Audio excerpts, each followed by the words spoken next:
નમસ્તે વિદ્યાર્થી મિત્રો, ડેલ્ટા એજ્યુકેશન સિસ્ટમ દ્વારા સંચાલિત આ ઓનલાઈન શિક્ષણમાં આપ બધાનું સ્વાગત છે. અત્યારે આપણે ધોરણ 10 માટે ટેક્સ્ટબુકનો અભ્યાસ કરી રહ્યા છીએ. આપણે 30% કોર્સને બાદ કરી હાલની પરિસ્થિતિએ આપણે 1 થી 6 પાઠનો અભ્યાસ કરવાનો છે.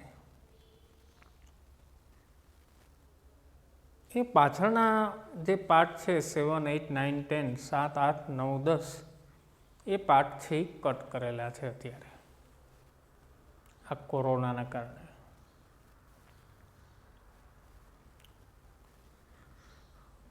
જો તમે એવું વિચારતા હોય કે આપણે 4 પાઠ કટ થઈ ગયા તો કેવું સારું, આપણે સિલેબસ ઓછો થઈ ગયો,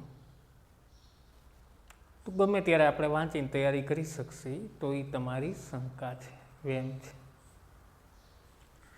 શા માટે? પાઠ કેટલા રાખ્યા છે? તો કે 1 થી 6 પાઠ રાખ્યા છે. અને તમારે એક્ઝામ છે એ અત્યારે એક્ઝામની ડેટ એમને આપી છે 21 મે. એટલે તમારા ભણવાના દિવસો આશરે 120 જેવા થાય. આ 120 દિવસમાં તમારે 70% કોર્સ કરવાનો થાય. આમ જોઈએ તો 120 દિવસ એટલે એક સત્ર થાય, ખરેખર 50% કોર્સ હોવો જોઈએ, પણ 70% થાય. દોસ્તો, આ સમજવાની વસ્તુ છે.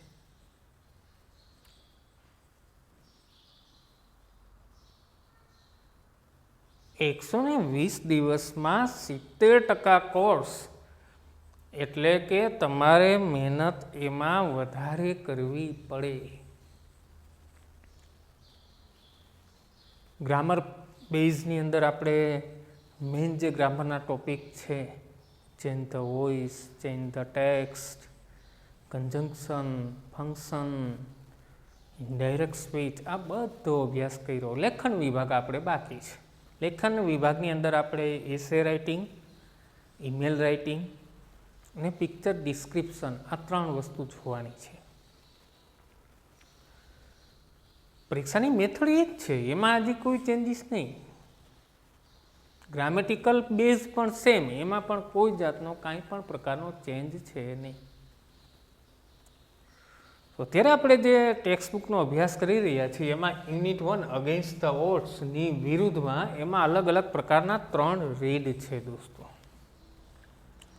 એમાં પહેલું જે રીડ છે એ ટ્રેક્સ ટુ તાજનગર, બીજું છે એ સીતાપુર સ્લાઇડ અને ત્રીજું છે પલક્કડ લાઇબ્રેરી.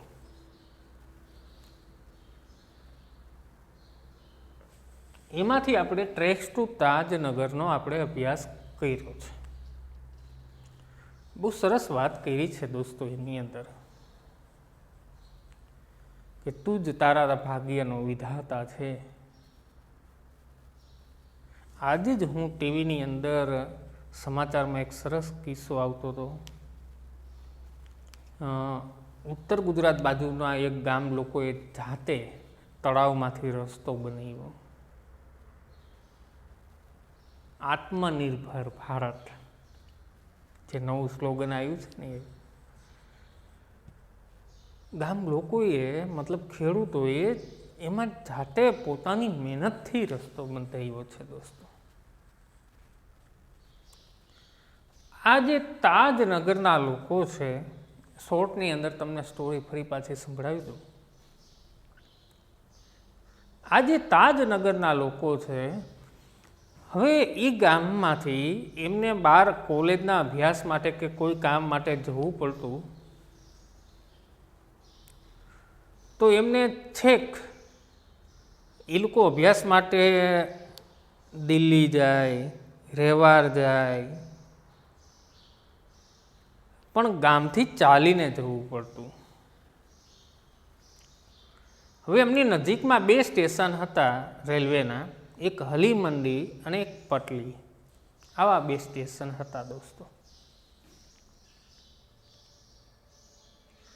આ 2 સ્ટેશન આ જે બે સ્ટેશન છે એ પણ તાજનગરથી 6 કિલોમીટર અવે યાની દૂર હતા. હવે સ્ટેશન જવું હોય તો એ 6 કિલોમીટરનું અંતર તો કાપવું જ પડે. ગામમાંથી રેલવે લાઈન પસાર થતી એટલે ગામ લોકોની સ્વાભાવિક છે, ઈચ્છા બધાની હતી કે ગામમાં સ્ટેશન બને.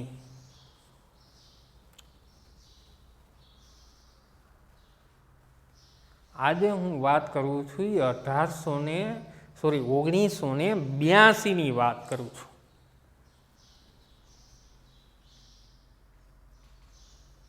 1982થી ગામ લોકોને એવી ઈચ્છા થઈ કે રેલવે સ્ટેશન હોવું જોઈએ. 25 વર્ષ સુધી સંઘર્ષ કર્યો દોસ્તો. એમને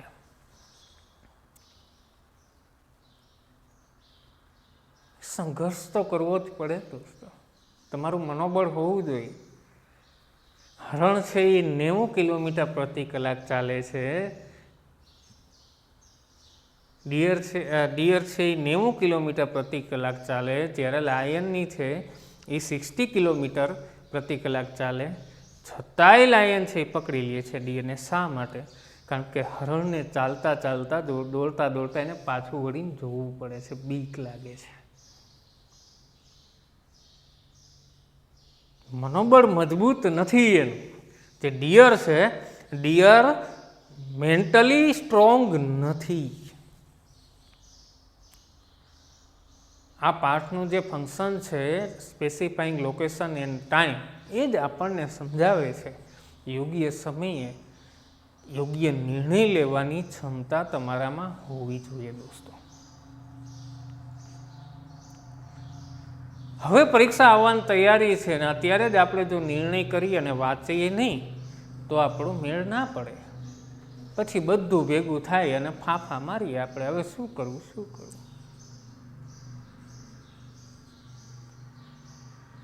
મહેનતનું ફળ તો મળવાનું છે. કર્મના સિદ્ધાંતની અંતર દ્વારકાધીશ ભગવાન શ્રી કૃષ્ણએ પણ કીધું છે, મહેનત કરી જાઓ, ફળ મળશે.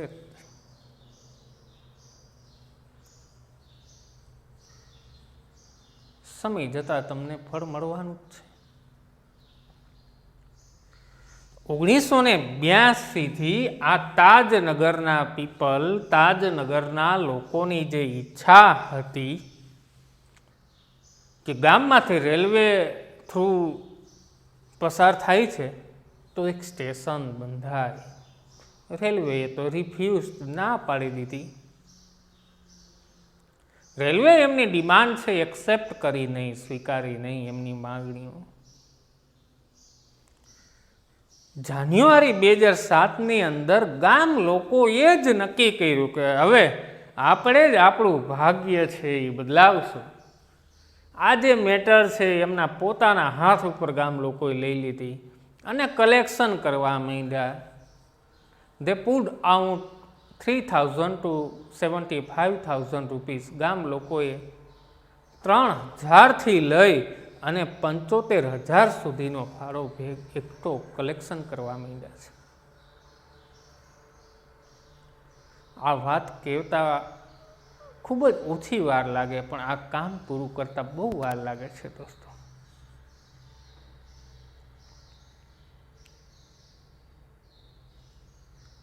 તમે ખાલી એટલો હિસાબ કરો, 1982થી એમની ડિમાન્ડ હતી, 2007માં એને કન્સ્ટ્રક્શન કામ શરૂ કર્યું અને 2010ની અંદર એ ભારત દેશનું એવું રેલવે સ્ટેશન બંધાયું. આ તાજનગરના લોકોને જેટલા અભિનંદન આપીએ એટલા ઓછા કે 2010 જાન્યુઆરીમાં ભારત દેશનું પ્રથમ એવું આ તાજનગર રેલવે સ્ટેશન છે કે જેની અંદર રેલવે એક પણ રૂપિયો આપ્યો નથી દોસ્તો.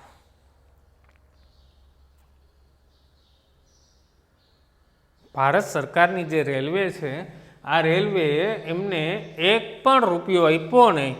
કમ્પ્લીટલી ગામ લોકોએ કલેક્શન એકઠું કરી અને સ્ટેશન બંધાયું છે દોસ્તો.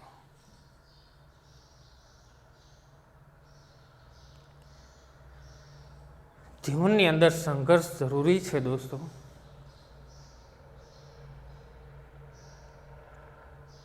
સંઘર્ષનું આ પરિણામ છે.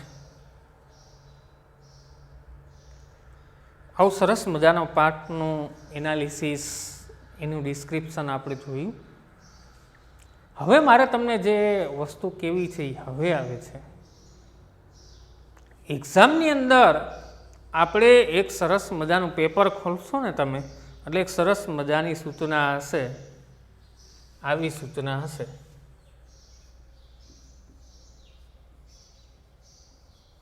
read the extracts and answer the questions. આવી એક સૂચના હશે દોસ્તો. Read the extracts and answer the question. યાની જે એક્સ્ટ્રેક્ટ આપેલો છે, જે પેરેગ્રાફ આપેલો છે એ વાંચવાનો અને પ્રશ્નોના છે એ જવાબ આપવાના દોસ્તો. આ બહુ મુદ્દો આપણા માટે અગત્યનો બને છે. શા માટે એ કહી દઉં. આના બોર્ડની એક્ઝામમાં 10 માર્ક છે દોસ્તો. હવે તમે જસ્ટ હિસાબ કરો, આપણી પાસે પાઠેય 10 છે ને માર્કેય 10 છે. બહુ અગત્યનો ટોપિક બને છે આપણા માટે દોસ્તો. આ જે ટોપિક છે, આ ટોપિકના માર્ક્સ છે એ આપણે જવા જોઈએ નહીં. આ ટોપિકમાં આપણે કેટલું ધ્યાન રાખવાનું છે એ આ વિડીયોની અંદર મારે તમને સમજાવવું છે. એક એક પાઠનો જે એક એક મુદ્દો છે એ મેં તમને બરાબર સમજાવ્યો. હવે આમની અંદર શું ધ્યાન રાખવાનું એ કહું. પહેલાં પેરેગ્રાફ આપણે લખી લઈએ. ફોર 25 years આવું એક પેરેગ્રાફ હશે તમારે.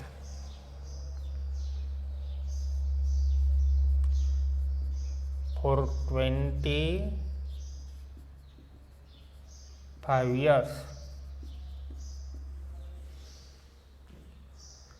resident of Tajnagar village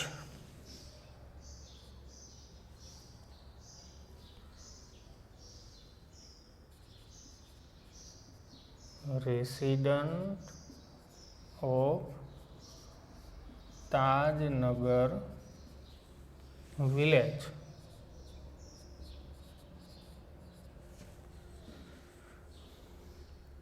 near Gurugram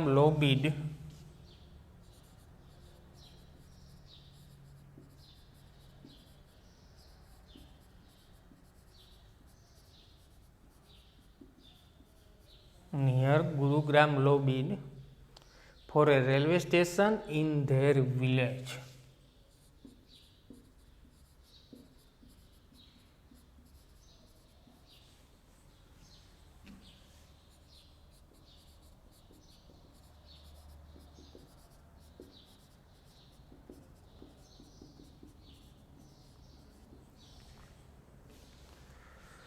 When their demand was not met, when their demand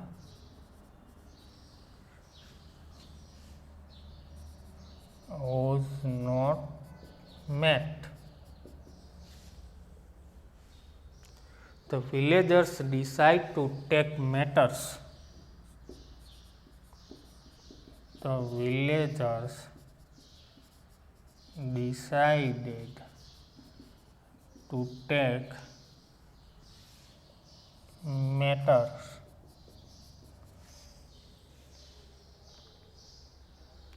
into their own hands. Into their own hands.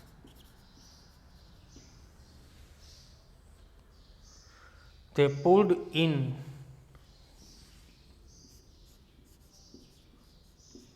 they pulled in 21 lakh rupees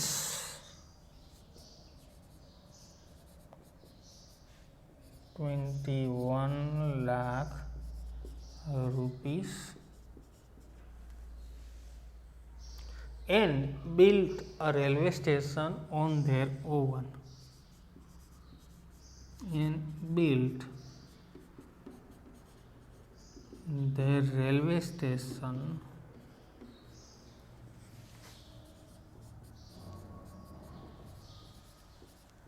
on their own. આ રીતે એક paragraph છે દોસ્તો. આ જે છે એને એક્સટેક્સ કહેવામાં આવે છે. આવી રીતે તમારે બોર્ડની એક્ઝામ છે, આ એક્ઝામની અંદર તમને પેરેગ્રાફ આપવામાં આવશે દોસ્તો. અને આ પેરેગ્રાફ પરથી તમારે આન્સર આપવાના થશે. એટલે જો તમે યુનિટને પાઠને જો બરાબર સમજ્યા હોય તો તમને તરત જ ખ્યાલ આવી જાય. અને તમને આવી રીતે પ્રશ્ન આપેલા હશે. જો એક ક્વેશ્ચન આવો છે, for what did the resident of Tajnagar lobby? For what did the resident of Tajnagar lobby? અને બીજો પ્રશ્ન એમાં શું છે? How long? હાઉ લોંગ બીજો આ પ્રશ્ન છે.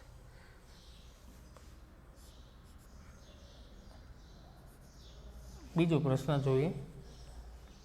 Vote did the villagers decide? Y?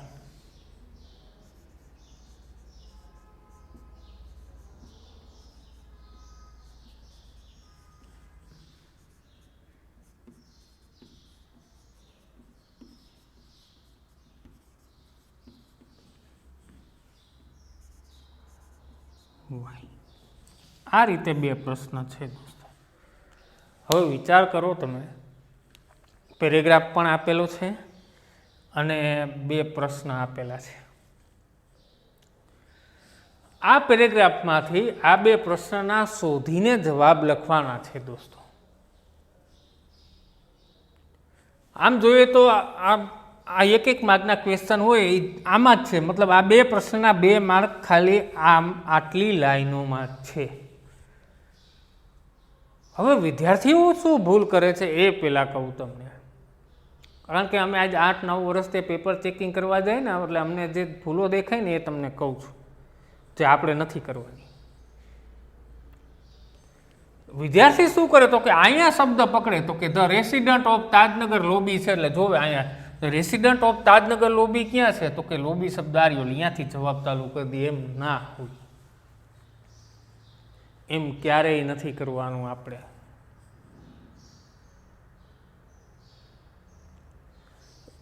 તમે આમાંથી શબ્દ ગોતીને અહીંયા શબ્દ પકડો ને પછી લખી લો, આ જવાબ નથી બનતો દોસ્તો.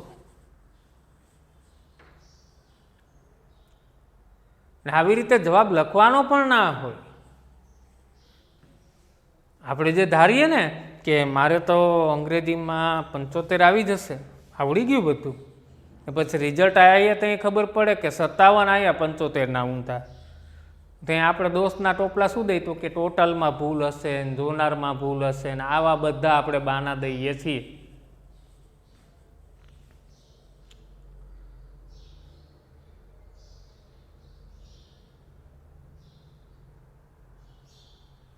આપણે જે મુદ્દો સમજવાનો છે કે આ જે પ્રશ્નો આપેલા છે દોસ્તો, આ જે પ્રશ્નો છે, આ પ્રશ્નોને આપણે કેમ સારી રીતે અને પ્રોપર વેથી પ્રોપર આન્સર લખી શકીએ. તો એના માટે તમારે પહેલી નજર એ કરવાની છે કે કયા કાળથી પ્રશ્ન છે. તો કે કાળ આપેલો છે આપણી પાસે, for what did the resident of Tajnagar lobby. તો કે આ રહ્યો કાળ આપણો કયો છે? Did. What did the villagers decide? તો આ રહ્યો આપણી પાસે કયો કાળ છે? ડીડથી પ્રશ્ન છે દોસ્તો. હવે તમે એ વસ્તુ વિચારો કે આ ડીડ છે એ કયા કાળની અંદર આવે છે. તો કે આપણે ખબર છે કે સાદા ભૂતકાળની નકારની વાક્ય રચના કેવી થાય છે? પ્રશ્નાર્થની સાદા ભૂતકાળની પ્રશ્નાર્થની કેવી વાક્ય રચના છે? તો કે ડીડ,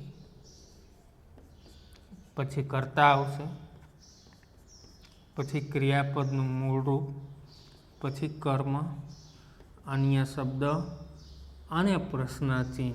આ રીતે હોય. જો ડીડ છે, પછી કરતા ધ વિલેજર્સ, ક્રિયાપદ મૂળરૂપ ડિસાઇડ. આ વાક્ય રચના છે. સાદા ભૂતકાળથી પ્રશ્ન છે દોસ્તો. મોટા ભાગના પ્રશ્નો તમારે એક્ઝામની અંદર બે કાળમાંથી વધારે હશે. એક સાદો વર્તમાન કાળ અને એક સાદો ભૂતકાળ.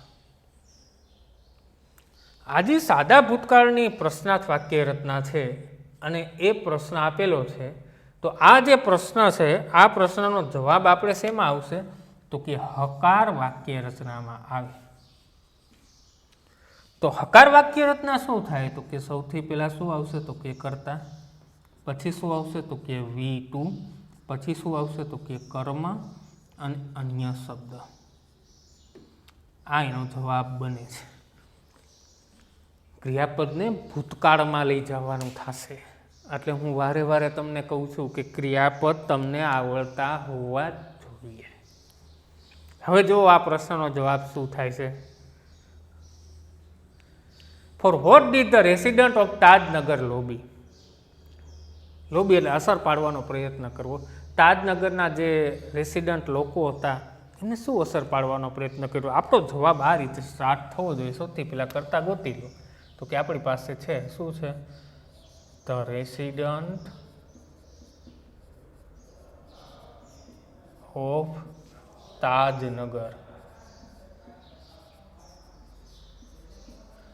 ક્રિયાપદનું ભૂતકાળ લોબીનું શું થઈ જશે? તો કે લોબીડ, વાયનો આઈ કરી ઈડી. આપણું બંધારણ થઈ ગયું. જે પ્રશ્નનો જવાબ આવવો જોઈએ એ હવે આવવો જોઈએ. શું અસર પાડવાનો પ્રયત્ન કર્યો? તો કે for a railway station in their village. તો હવે એનો જવાબ શું આપણો થશે? તો કે for a railway station in their village. હવે પાછળ હજી પ્રશ્ન છે કે હાઉ લોંગ, કેટલા સમયથી છે? 25 વર્ષથી. યાર એવું પહેલું જ વાક્ય આપેલું છે આપણી પાસે. For 25 years. જોડી દો. For 25 years. થઈ ગયું ક્લિયર? આ જવાબ બને. દોસ્તો આપણું બંધારણ એ આ રીતે હોવું જોઈએ. ધ રેસિડન્ટ ઓફ તાજનગર, ક્રિયાપદનું ભૂતકાળનું રૂપ. Vote did the villagers decide. હવે આ બીજો પ્રશ્ન છે. તો બંધારણ પહેલા આપણે લખી લો. કર્તા તરીકે આપણે કોને લેશું? તો કે ધ વિલેજર્સ. ધ વિલેજર્સ ડિસાઇડનું V2 શું થશે? તો કે ડિસાઇડેડ. હવે શું નક્કી કર્યું? એ પ્રશ્નમાંથી ગોતી લો. The villagers decided to take matters into their own hands. decided to take matters into their own hands because why થી છે. શા માટે? હવે જોઈ લો શા માટે. તો કે their demand was not met. મૂકી દો જવાબ. Their demand for a railway station was not met. Their demand for a railway station